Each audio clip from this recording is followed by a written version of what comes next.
여러분의 좋아요와 구독은 채널에 큰 힘이 됩니다. 저는 타고난 말수가 적은 사람이었습니다.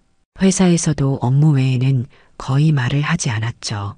그게 내 성격이었고 아내 지은이도 처음엔 그런 내 모습을 이해해줬습니다. 결혼 초에는 서로 눈빛만 봐도 알 수 있었던 사이였으니까요. 하지만 시간이 흐르면서 우리 사이에 침묵이 쌓이기 시작했습니다. 재혁 씨, 오늘도 야근이에요? 지은이가 물었을 때 나는 고개만 끄덕였습니다. 공기업 전산실에서 일하다 보니 시스템 점검이 많았죠. 안정적인 직장이라는 장점이 있었지만 가끔은 시간에 쫓기며 살았습니다. 퇴근해서는 피곤에 지쳐 대화보다는 잠을 선택하는 날이 많아졌고요. 그날도 퇴근하고 집에 돌아오니 지은이는 휴대폰만 보고 있었습니다.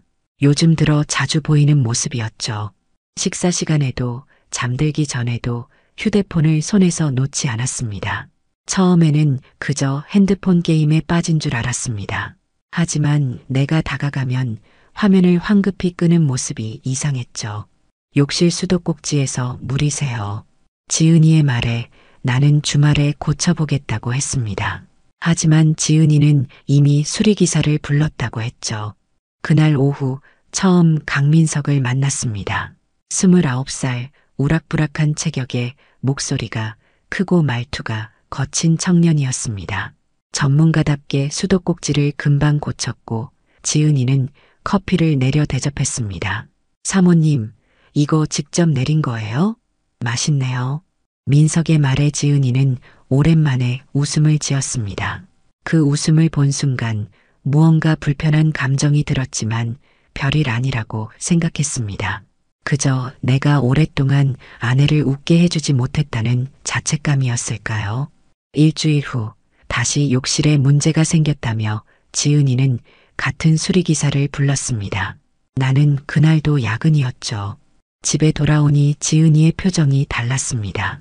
눈빛이 생기있고 오랜만에 화장도 했더군요. 민석 씨가 고쳐줬어요. 역시 전문가는 다르네요. 그 말을 하는 지은이의 목소리에 설렘이 느껴졌습니다. 나는 무언가 이상함을 느꼈지만 말을 꺼내지 못했습니다. 아내와의 대화가 줄어든 지 오래였으니까요. 그저 텔레비전을 보다가 잠들었습니다. 그 후로 지은이는 자주 외출했습니다. 친구를 만난다거나 쇼핑을 간다는 핑계로요. 늦게 들어오는 날도 있었죠. 물어보면 교통체증이라고 했고 나는 그 말을 믿었습니다. 아니, 믿고 싶었는지도 모릅니다. 하지만 익숙한 일상 속에서 느껴지는 낯선 감각이 점점 커져갔습니다. 지은이가 휴대폰을 손에서 놓지 않고 문자가 오면 표정이 밝아지는 모습이 자꾸 눈에 밟혔습니다. 재혁 씨, 이번 주말에도 집에 있을 거예요? 지은이의 물음에 나는 고개를 끄덕였습니다. 그럼 저는 동창회에 다녀올게요. 그 말을 남기고 지은이는 현관문을 나섰습니다. 창문 너머로 보니 택시를 타는 듯 했습니다.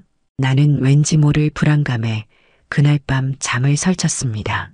아내와 나 사이에 점점 커지는 균열을 어떻게 메워야 할지 몰랐습니다. 내가 더 노력했어야 했을까요? 아니면 이미 돌이킬 수 없는 순간이 지나버린 걸까요? 그날 이후로 우리 집에는 마치 정해진 일정처럼 욕실 고장이 잦아졌습니다. 샤워기, 세면대, 화장실 변기까지 고장 날 만한 것은 다 고장났죠. 그리고 매번 지은이는 같은 수리기사를 불렀습니다. 어느 날은 회사에서 갑자기 배가 아파 조퇴를 했습니다. 집에 돌아가는 길 아내에게 전화를 걸었지만 받지 않았죠.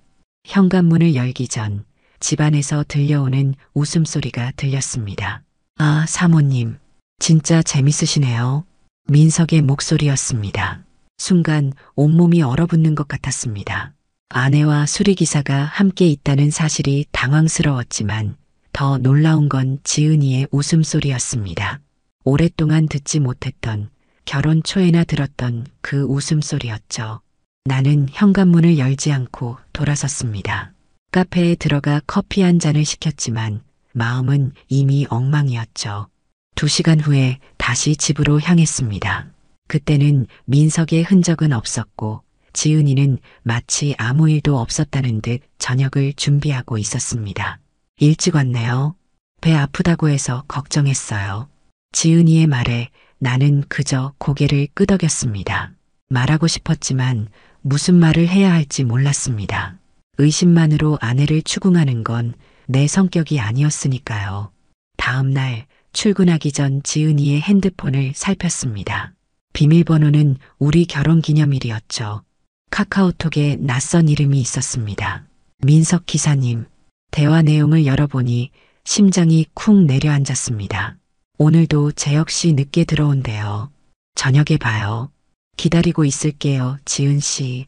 메시지 내용은 짧았지만 그 안에 담긴 의미는 분명했습니다. 사진도 몇 장 있었습니다. 둘이 함께 찍은 셀카, 어딘가의 모텔로 보이는 배경. 머릿속이 하얘졌습니다. 아내가 바람을 피우고 있다는 사실을 인정하기 싫었지만 부정할 수 없는 증거였죠. 그날 이후로 나는 평소처럼 행동했습니다. 아침에 일어나 출근하고 저녁에 돌아왔죠. 하지만 내 마음은 이미 무너져 내렸습니다. 아내가 나를 배신했다는 사실보다 더 아픈 건 그 배신이 우리 집, 우리의 공간에서 일어났다는 거였습니다. 주말 지은이가 또다시 외출했을 때 나는 아내의 서랍을 뒤졌습니다. 모텔 영수증, 민석에게서 받은 선물, 둘이 함께 찍은 사진들. 모든 증거가 그곳에 있었습니다. 지은이는 내가 절대 서랍을 열어보지 않을 거라 생각했던 모양입니다. 내가 그녀의 사생활을 존중하는 사람이라는 걸 이용한 거죠. 그 순간 나는 결심했습니다. 더 이상 침묵하지 않기로. 하지만 격정적으로 화를 내거나 소리 지르는 건 내 방식이 아니었습니다. 나는 조용히 그러나 확실하게 복수하기로 마음먹었습니다. 법의 테두리 안에서 누구도 비난할 수 없는 방식으로요. 다음 날부터 나는 모든 증거를 수집하기 시작했습니다. 지은이의 외출 시간, 민석이 우리 집에 들어오고 나가는 시간, 둘이 주고받은 메시지, 함께 간 장소들, 모든 것을 꼼꼼히 기록했습니다. 컴퓨터 전문가인 내게 이런 정보를 모으는 일은 어렵지 않았죠. 그러던 중 지은이의 핸드폰에서 충격적인 대화를 발견했습니다. 재혁이랑은 언제 정리할 거야? 곧이야. 너무 서두르지 마. 그 사람 마음 상하게 하고 싶지 않아. 언제까지 기다려야 돼? 난 지은 씨랑 제대로 시작하고 싶다고. 아내는 나와의 관계를 정리할 생각이었습니다. 고작 29살 수리기사와 새 출발을 하기 위해서요. 가슴이 찢어지는 느낌이었습니다. 하지만 나는 감정을 드러내지 않았습니다.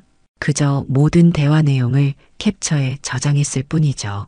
이제 나에게 필요한 건 한 가지뿐이었습니다. 확실한 증거, 법정에서도 인정받을 수 있는 그런 증거였습니다.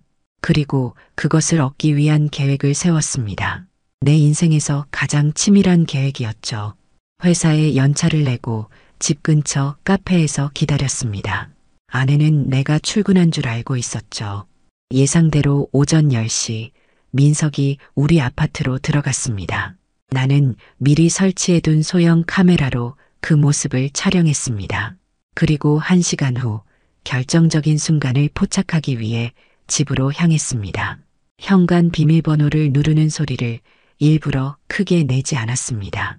조용히 문을 열고 들어가자 욕실에서 물소리가 들렸습니다. 그리고 지은이와 민석의 웃음소리도요. 손이 떨렸지만 핸드폰을 꺼내 녹음을 시작했습니다. 거실에 잠시 서 있다가 방으로 향했습니다. 문은 살짝 열려 있었고 그 틈으로 모든 것을 볼 수 있었습니다. 나는 몇 장의 사진을 찍고 조용히 집을 나왔습니다. 가슴이 찢어지는 아픔이었지만 이제 확실한 증거를 손에 넣었습니다. 이것으로 충분했습니다. 차 안에서 한참을 울었지만 곧 마음을 다잡았습니다. 이제는 행동할 시간이었으니까요. 다음 날 변호사 사무실을 찾았습니다. 상간소송에 대해 상담했고 내가 모은 증거들을 보여주었습니다. 변호사는 승소 가능성이 높다고 했습니다. 우리나라에서 상간소송은 여전히 유효한 법적 수단이었고 내 증거는 충분히 강력했죠. 위자료는 얼마를 청구하실 생각이세요?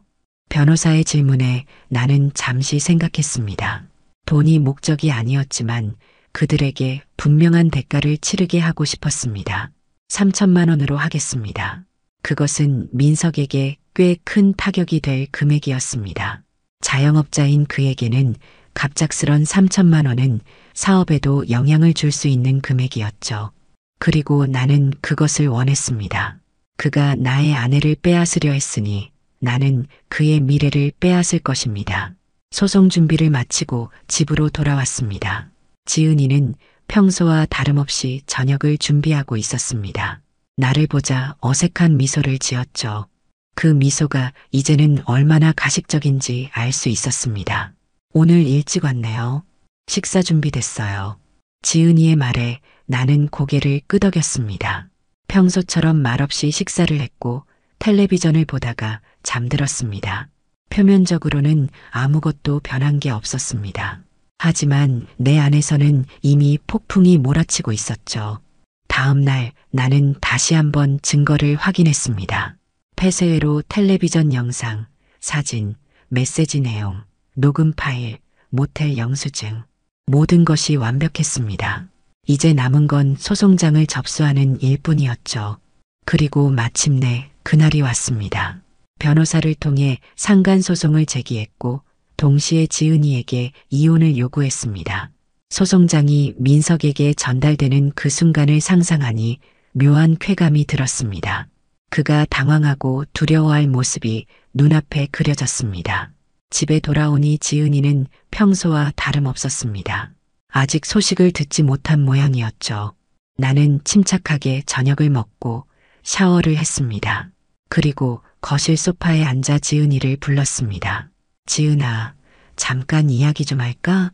오랜만에 내가 먼저 대화를 시작하자 지은이는 약간 놀란 듯 했습니다. 그래도 미소를 지으며 내 옆에 앉았죠. 무슨 일 있어요? 지은이의 물음에 나는 잠시 침묵했습니다. 그리고 조용히 핸드폰을 꺼내 사진들을 보여주었습니다. 지은이와 민석이 함께 있는 모습, 메시지 내용, 모든 증거가 담긴 사진들을요. 지은이의 얼굴이 창백해졌습니다.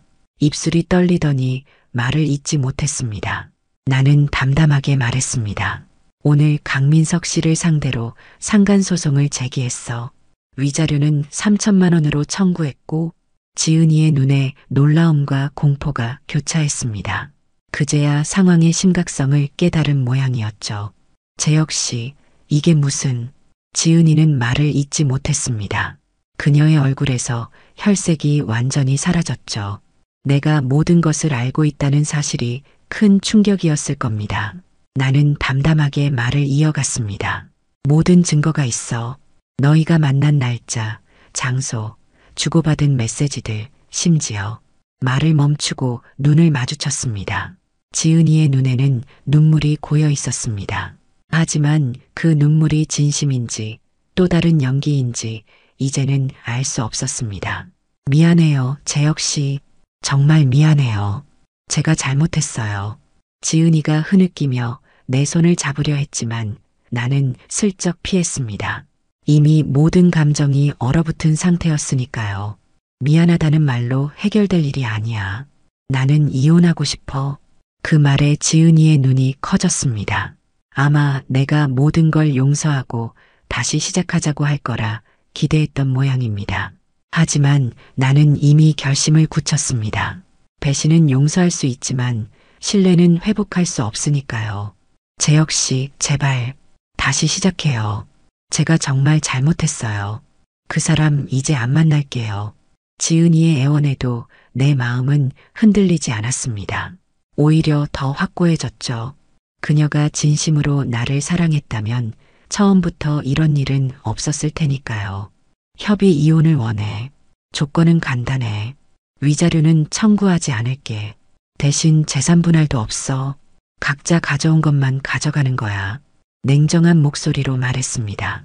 지은이는 잠시 침묵하더니 이내 고개를 끄덕였습니다. 선택의 여지가 없었을 테니까요. 모든 증거가 나에게 있었고 만약 법정으로 간다면 그녀에게 유리할 게 하나도 없었습니다. 알았어요. 재혁 씨가 원하는 대로 할게요. 지은이의 목소리는 작고 떨렸습니다. 순간 마음이 약해질 뻔했지만 함께 찍은 사진들, 주고받은 메시지들을 떠올리며 마음을 다잡았습니다. 내일 아침에 필요한 서류를 준비해 둘게. 변호사 사무실에 가서 사인하면 돼. 그 말을 끝으로 나는 방으로 들어갔습니다. 그날 밤 소파에서 자겠다는 지은이를 말리지 않았습니다. 문을 닫고 침대에 누웠지만 잠은 오지 않았습니다. 7년의 결혼 생활이 이렇게 허무하게 끝나다니 가슴이 아팠지만 동시에 이상하게 후련했습니다. 더 이상 속고 있지 않다는 사실이 그나마 위안이 되었습니다. 다음 날 아침 지은이는 이미 짐을 싸고 있었습니다. 내가 준비한 이혼 서류를 보더니 묵묵히 사인했습니다. 마지막으로 나를 바라보는 그녀의 눈에는 후회와 슬픔이 가득했습니다. 정말 미안해요, 재혁 씨. 당신은 정말 좋은 사람이에요. 그 말이 지은이가 내게 한 마지막 인사였습니다. 문을 닫고 나가는 그녀의 뒷모습을 바라보며 나는 무언가가 끝났다는 것을 실감했습니다. 우리의 결혼, 그리고 내 삶의 한 챕터가 막을 내린 것이죠. 하지만 이것은 끝이 아니었습니다. 아직 민석과의 일이 남아 있었으니까요. 상간소송은 이제 막 시작된 참이었습니다. 나는 변호사에게 전화를 걸어 진행 상황을 물었습니다. 민석 씨가 소장을 받았습니다. 꽤 당황한 모양이더군요. 변호사도 아직 선임하지 못했고요. 변호사의 말에 나는 만족했습니다. 민석에게 이 소송이 큰 부담이 될 것이라는 게 느껴졌으니까요. 가벼운 마음으로 회사로 향했습니다. 이제 일상으로 돌아갈 시간이었습니다. 회사에서는 아무도 내 사정을 모르는 듯 했습니다. 그저 평소와 같이 일했고 별다른 내색을 하지 않았습니다. 그렇게 며칠이 지났습니다. 그러던 어느 날 민석에게서 전화가 왔습니다. 이재혁 씨, 우리 좀 만나서 이야기해요. 떨리는 목소리였습니다. 나는 잠시 생각하다가 동의했습니다. 어차피 법정에서 만날 일이니 미리 만나보는 것도 나쁘지 않겠다 싶었죠. 저녁 회사 근처 조용한 카페에서 민석을 만났습니다. 언제나 자신만만하던 그의 모습은 온데간데 없고 초췌한 얼굴로 앉아 있었습니다. 이재혁 씨, 제발 소송을 취하해 주세요. 저 그 돈을 마련할 수 없어요. 민석의 목소리는 절박했습니다. 두 눈에는 공포가 서려 있었죠. 상간소송이 그에게 미칠 영향을 이제야 제대로 깨달은 모양이었습니다. 나는 그저 커피잔을 들어 한 모금 마시며 말없이 그를 바라보았습니다. 제 사업이 망할 거예요. 위자료 3천만 원은 너무 큰 돈이에요. 대출도 이미 있고 제발이요. 민석의 애원을 들으며 마음속에서 묘한 감정이 일었습니다. 분노, 복수심, 아니면 연민? 모르겠습니다. 다만 한 가지 확실한 건 나는 이미 결정을 내렸다는 것이었습니다. 민석 씨, 당신이 남의 가정을 파괴했을 때 그런 생각은 안 했나요? 내 말에 민석은 고개를 숙였습니다. 변명할 말이 없었던 모양입니다.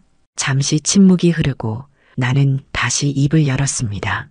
소송은 취하하지 않겠습니다. 끝까지 갈 겁니다. 단호하게 말했습니다. 민석의 얼굴이 창백해졌습니다. 그는 마지막 희망을 잃은 듯한 표정으로 중얼거렸습니다. 그럼 분할 납부라도. 나는 고개를 저었습니다. 법원의 판결을 기다릴 것이며 그 이후의 일은 그때 가서 생각하겠다고 했습니다. 민석은 비틀거리며 카페를 나갔습니다. 나는 그의 뒷모습을 바라보며 이상한 만족감을 느꼈습니다. 꼭 복수를 완성했다는 기분이랄까요? 일주일 후 변호사에게서 연락이 왔습니다. 재판일이 잡혔다는 소식이었습니다. 나는 차분하게 준비를 시작했습니다. 증거를 다시 한번 확인하고 재판에 필요한 서류들을 정리했습니다. 모든 것이 완벽했습니다. 이길 수밖에 없는 싸움이었죠. 재판 당일 법정에 들어서니 민석과 그의 변호사가 이미 와 있었습니다. 민석은 전보다 더 초췌해 보였습니다. 양복을 입었지만 어딘가 어색하게 맞지 않는 듯했죠. 우리 눈이 마주쳤지만 그는 곧 시선을 돌렸습니다. 당당하게 나를 바라볼 용기조차 없었던 모양입니다. 재판은 예상대로 진행되었습니다. 내 변호사가 준비한 증거들이 하나씩 제시되었고 민석 측은 별다른 반박을 하지 못했습니다. 증거가 너무 명백했으니까요. 지은이는 법정에 나오지 않았습니다. 아마도 면목이 없었을 테지요. 피고는 원고의 아내와 불륜관계를 맺어 원고에게 정신적 고통을 주었음이 명백합니다. 이에 법원은 피고에게 위자료 3천만 원을 원고에게 지불할 것을 명령합니다. 판사의 선고가 떨어졌습니다. 승소였습니다. 민석의 얼굴이 하얗게 변했습니다. 그의 변호사가 뭔가 귓속말을 하는 모습이 보였지만 민석은 멍한 표정으로 앉아 있었습니다. 나는 담담히 법정을 나왔습니다. 이겼다는 기쁨보다는 이제 모든 게 끝났다는 안도감이 밀려왔습니다. 일주일 후 민석은 항소를 포기했다는 소식을 들었습니다. 이길 가능성이 없다는 걸 알았기 때문이겠죠. 판결 이후 3천만 원은 아직 받지 못했지만 그것은 중요하지 않았습니다. 중요한 건 법적으로 내가 정당함을 인정받았다는 사실이었으니까요. 생각지도 못했던 일이 일어난 건 그로부터 약 한 달 후였습니다. 회사에서 퇴근하던 중 지인에게서 전화가 왔습니다. 재혁아, 혹시 그 강민석이라는 사람 소식 들었어? 궁금해서 물었더니 민석이 운영하던 설비 유지보수 업체가 파산 위기에 처했다는 소식이었습니다. 위자료 3천만 원의 압류 절차가 시작되었고 그뿐만 아니라 지역 맘카페와 인터넷 커뮤니티에 그의 불륜 소문이 퍼지면서 계약처들이 줄줄이 계약을 해지했다는 거였습니다. 불륜남이라는 소문이 퍼지니까 설비 수리를 맡길 사람이 없대. 다들 젊은 아내 혼자 있는 집에 부르기 꺼려한다나. 지인의 말이 귓가에 맴돌았습니다. 내가 의도한 것은 아니었지만 소문은 빠르게 퍼진 모양이었습니다. 법원 기록은 공개되니까요. 누군가 민석의 이름을 검색했고 그 결과가 커뮤니티에 공유된 거겠죠. 그날 밤 이상하게도 잠이 잘 오지 않았습니다. 민석이 망했다는 소식에 기뻐해야 할 텐데 왜인지 복잡한 감정이 들었습니다. 복수는 성공했지만 그것이 과연 내게 진정한 치유를 가져다 주었을까요? 깊은 생각에 잠겨 있을 때 핸드폰이 울렸습니다. 발신자 표시가 없었지만 받았습니다. 여보세요? 이재혁 씨, 저예요. 지은이의 목소리였습니다. 술에 취한 듯 말이 약간 새었습니다. 순간 가슴이 철렁했지만 침착하게 물었습니다. 무슨 일이에요? 그냥 어떻게 지내나 싶어서요. 잘 지내세요? 어색한 대화가 이어졌습니다. 지은이는 요즘 아르바이트를 하며 지낸다고 했습니다. 민석과는 연락이 끊겼다고요. 그가 모든 것을 잃고 지은이를 원망했다는 이야기도 덧붙였습니다. 재혁 씨, 정말 미안해요. 제가 너무 어리석었어요. 지은이의 목소리에서 진심이 느껴졌습니다. 하지만 이미 무너진 신뢰는 회복될 수 없었습니다. 나는 담담하게 대답했습니다. 잘 지내요, 지은 씨. 새 출발하길 바랍니다. 그 말을 끝으로 전화를 끊었습니다. 다시는 받지 않을 전화번호였습니다. 이제 정말 끝이라는 생각이 들었습니다. 내 인생의 새 챕터가 시작된 것이죠. 여름이 지나고 가을이 깊어갈 무렵 민석에 대한 소식을 또 들었습니다. 신용도가 급락해 카드 연체가 시작됐고 임대에 쓰던 사무실도 빼야 하는 상황이 됐다고 합니다. 상간소송의 위자료는 아직 완전히 납부하지 못했고 법원의 강제 집행 절차가 진행 중이었습니다. 사업은 이미 망한 상태였고 그는 일용직으로 근근히 생계를 이어가는 중이라고 했습니다. 이 소식을 들으며 복잡한 감정이 들었습니다. 한편으로는 그가 받아 마땅한 대가라고 생각했지만 다른 한편으로는 사람의 인생을 이렇게 망가뜨린 것에 대한 묘한 죄책감도 느꼈습니다. 하지만 곧 그런 생각을 떨쳐버렸습니다. 내가 그에게 한 일은 법의 테두리 안에서 이뤄진 정당한 행위였으니까요. 그가 먼저 내 가정을 파괴했고 나는 그저 법적 권리를 행사한 것뿐이었습니다. 회사에서는 여전히 평소와 같이 지냈습니다. 아무도 내 이혼 사실이나 상간소송에 대해 자세히 묻지 않았고 나 역시 말하지 않았습니다. 다만 가끔 동료들이 조심스럽게 안부를 물을 때면 잘 지내고 있다라고만 답했죠. 그것이 진실이기도 했습니다. 배신의 아픔에서 벗어나 홀로 지내는 시간이 오히려 편안했으니까요.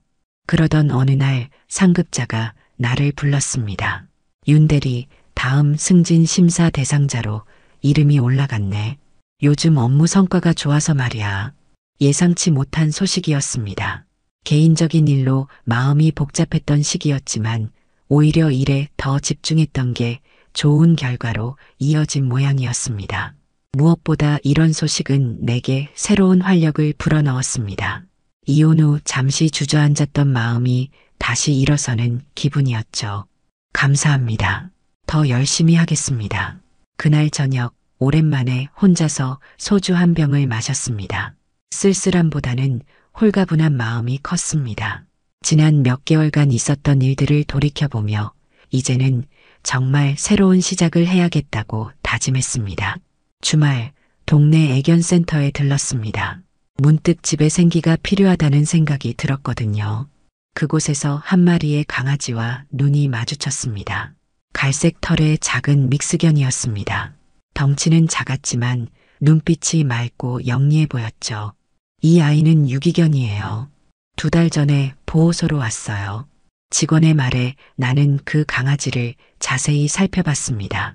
상처받은 과거가 있지만 여전히 사람에게 다가가려는 용기를 가진 모습이 어딘가 나와 닮았다는 생각이 들었습니다. 데려가겠습니다. 그렇게 해서 해피라는 이름의 새로운 가족이 생겼습니다. 해피는 처음에는 낯설어했지만 곧 집에 적응했고 매일 아침 나를 반갑게 맞아주었습니다. 퇴근 후 해피와 함께하는 산책은 하루의 피로를 푸는 소중한 시간이 되었죠. 어느 날 산책 중에 우연히 지은이를 마주쳤습니다. 동네 식당 앞에 구인 공고를 보고 있었습니다. 여전히 예쁜 얼굴이었지만 어딘가 지쳐 보였습니다. 눈이 마주치자 지은이는 잠시 망설이다가 나에게 다가왔습니다. 재혁 씨, 오랜만이에요. 어색한 인사가 오갔습니다. 지은이는 요즘 식당 아르바이트를 구하고 있다고 했습니다. 민석과는 완전히 연이 끊겼다고요. 그가 모든 것을 잃고 지은이를 원망했다는 이야기도 덧붙였습니다. 재혁 씨는 잘 지내시는 것 같네요. 강아지도 생기고. 지은이의 말에 나는 고개를 끄덕였습니다. 해피를 쓰다듬으며 가볍게 대답했습니다. 네, 덕분에 잘 지내고 있습니다. 더 이상 할 말이 없었습니다. 과거로 돌아갈 수도 그녀를 용서할 수도 없었으니까요. 간단히 인사를 나누고 헤어졌습니다. 해피와 함께 집으로 돌아오는 길, 이상하게도 마음이 가벼워졌습니다. 지은이를 봐도 더 이상 아프지 않았으니까요. 그저 과거의 한 사람일 뿐이었습니다. 겨울이 찾아오고 첫눈이 내리던 날 회사에서 승진 발표가 있었습니다. 예상대로 내 이름이 승진자 명단에 올라 있었습니다. 동료들의 축하를 받으며 묘한 감정이 밀려왔습니다. 인생의 한 부분은 무너졌지만 다른 부분은 더욱 견고해지고 있었으니까요. 승진 축하 자리에서 선배 한 명이 조심스럽게 물었습니다. 윤대리, 아니, 이제 윤 과장이구나. 요즘 소개팅 같은 건 어때? 내 처제가 괜찮은 여자애를 알고 있는데. 나는 가볍게 웃으며 고개를 저었습니다. 아직은 때가 아니라고 생각했습니다. 상처가 아물려면 시간이 더 필요했습니다. 아직은 혼자가 편해요. 나중에 기회가 되면 그때 부탁드릴게요. 그렇게 말하고 집으로 돌아오는 길, 문득 민석과 지은이가 어떻게 지내고 있을지 궁금해졌습니다. 내 인생은 나름대로 새로운 방향으로 흘러가고 있었지만 그들의 인생은 어떻게 되었을까요? 그러다 곧 그런 생각을 떨쳐버렸습니다. 더 이상 그들은 내 삶의 일부가 아니었으니까요. 집에 돌아오니 해피가 반갑게 맞아주었습니다. 이제는 혼자가 아니라는 생각이 들었습니다. 작은 생명체가 나를 기다리고 있다는 사실만으로도 마음이 따뜻해졌죠. 그날 밤 오랜만에 옛 사진첩을 꺼내 보았습니다.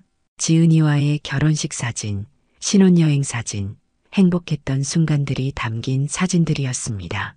이상하게도 더 이상 아프지 않았습니다. 그저 지나간 시간의 기록처럼 느껴졌죠. 그 사진들을 정리해 상자에 넣고 옷장 맨 위에 올려두었습니다. 이제는 정말 과거가 된 것입니다.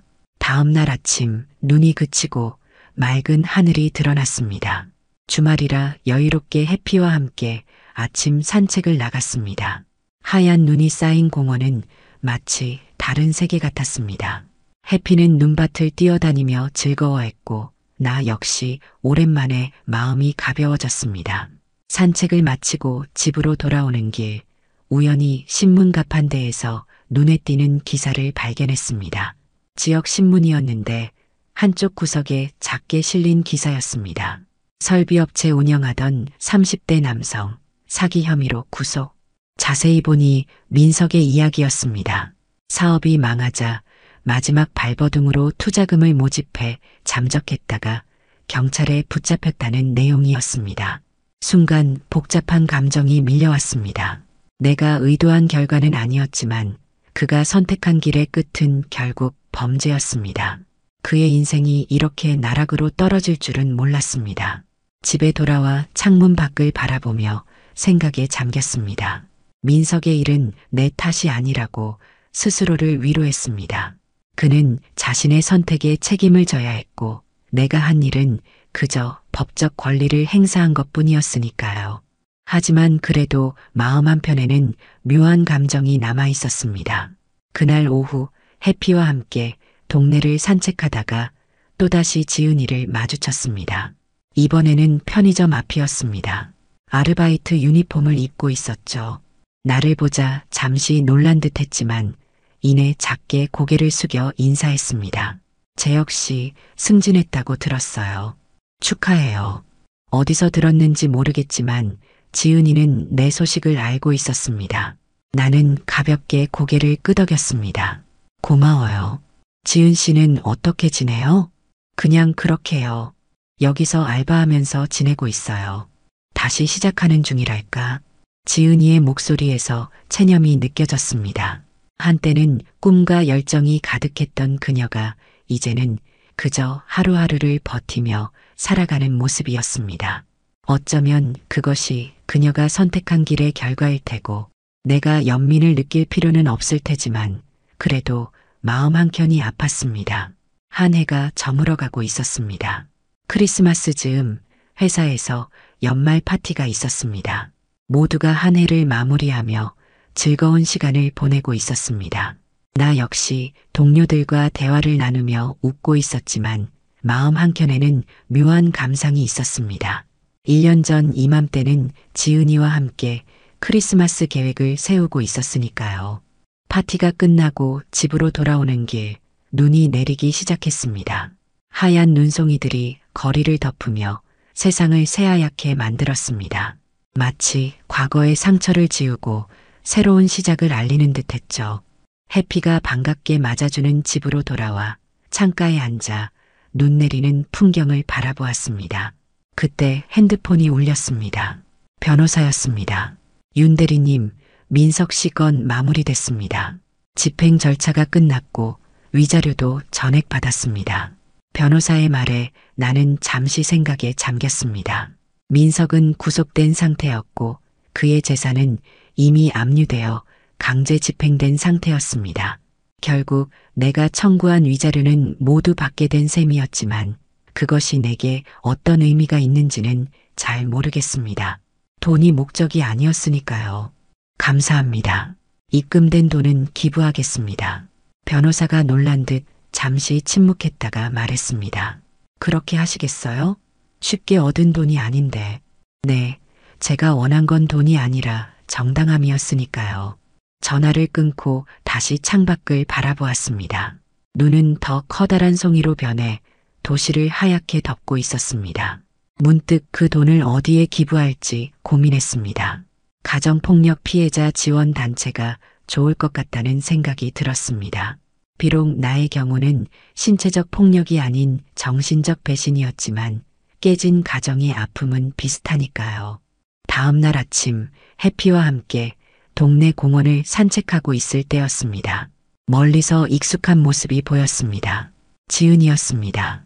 이번에는 그녀 혼자가 아니라 어머니로 보이는 분과 함께였습니다. 아마도 지은이는 부모님 집으로 돌아간 모양이었습니다. 나와 눈이 마주쳤지만 이번에는 인사를 하지 않았습니다. 그저 고개를 숙이고 지나갔을 뿐이었죠. 그녀의 뒷모습을 바라보며 이제 정말 모든 것이 끝났다는 생각이 들었습니다. 회사로 향하는 길, 마음이 이상하게 홀가분했습니다. 마치 오랫동안 짊어지고 있던 무거운 짐을 내려놓은 것 같았습니다. 복수는 성공적이었고 일도 잘 되고 있었으며 작지만 새로운 가족인 해피도 생겼습니다. 이제 진정한 새 출발을 할 수 있을 것 같았습니다. 사무실에 들어서자 동료들이 반갑게 맞아주었습니다. 승진 이후 새로운 업무에 적응하느라 바빴지만 그래도 일의 보람은 컸습니다. 점심시간 여자 동료 하나가 조심스럽게 다가왔습니다. 과장님, 혹시 주말에 시간 되세요? 제 친구를 소개해드리고 싶은데 소개팅 제안이었습니다. 순간 망설였지만 이내 미소를 지으며 고개를 끄덕였습니다. 좋아요. 시간 괜찮습니다. 퇴근 후 해피와 함께 동네 공원을 산책하고 있었습니다. 저녁 노을이 아름답게 물들어 있었습니다. 해피는 즐겁게 뛰어다니고 나는 그런 해피를 바라보며 미소 지었습니다. 카메라가 점점 멀어지며 멀리 식당 앞에 구인 광고를 보고 있는 지은이의 모습이 보입니다. 패배감이 가득한 표정으로 서 있는 그녀의 모습은 대조적이었습니다. 인생의 갈림길에서 우리는 각자의 선택을 했고 그 결과는 너무나 달랐습니다. 집으로 돌아와 창문을 열고 밤하늘을 바라보았습니다. 별들이 반짝이는 하늘 아래 나는 조용히 생각에 잠겼습니다. 사랑이 끝난 건 아픔이었지만 정의를 세운 건 나의 선택이었습니다. 나는 법대로 그리고 내 방식대로 이 모든 일을 끝냈습니다. 이제 새로운 시작을 할 준비가 되었습니다. 해피가 내 발치에 편안히 누워 잠들었습니다. 그 모습을 바라보며 미소 지었습니다. 내일은 더 나은 하루가 될 것입니다. 그리고 그 다음 날도 그 다음 날도 인생은 계속되니까요. 상처는 아물고 시간은 흐르고 우리는 앞으로 나아갑니다. 이야기가 재미있으셨나요? 좋아요와 구독으로 응원해 주시면 더 많은 감동적인 이야기로 찾아뵙겠습니다. 여러분의 작은 관심이 저에게는 큰 힘이 됩니다. 감사합니다.